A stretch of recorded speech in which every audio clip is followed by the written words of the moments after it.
మీ పేరు చెప్పలేదు. మనం అడగలేదు. వృశ్చికమూర్తి. పిచ్చకమూర్త. వదినా, వృశ్చిక. ఓ ఓకే, వృశ్చికనా?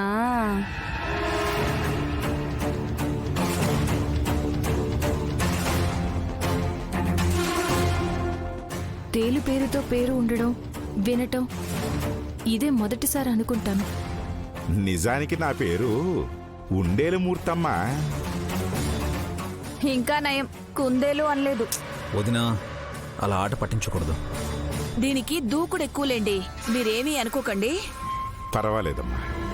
నేను తేలు కుడితే వైద్యం చేస్తానని వృశ్చిక మూర్తి అని పిలుస్తారు. అదే పేరు ఎక్కువ ప్రచారంలో ఉంది.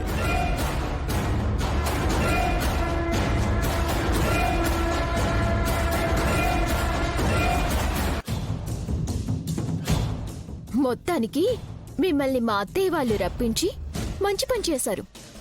ఎన్ని లక్షలు తీసుకుంటారు? నువ్వు నోరు మూసుకుంటావా? ఫీజు ఎంత అని ఆయన ఏమైనా అడిగారా? డబ్బుల గురించి కాదు గాని ఈ నొప్పి భరించలేకపోతున్నాను. మూర్తి గారు, త్వరగా నయమయ్యేలా చేయండి.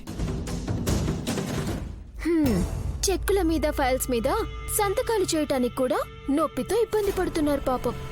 సుమన, అది పని తప్పదు. కానీ పిల్లలకి ఈ చేత్తో చాక్లెట్ కూడా తినిపించలేకపోతున్నాను.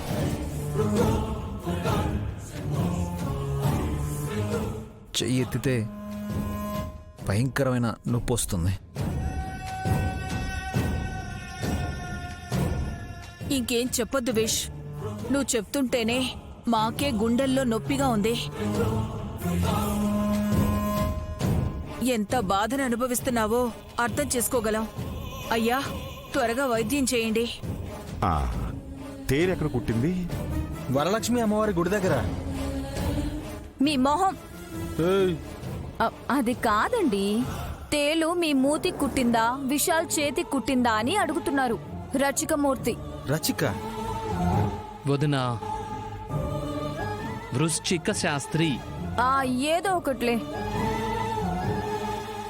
బాబుగారి కుడి చేతి బొటన వేలికి కుట్టింది మూర్తి గారు.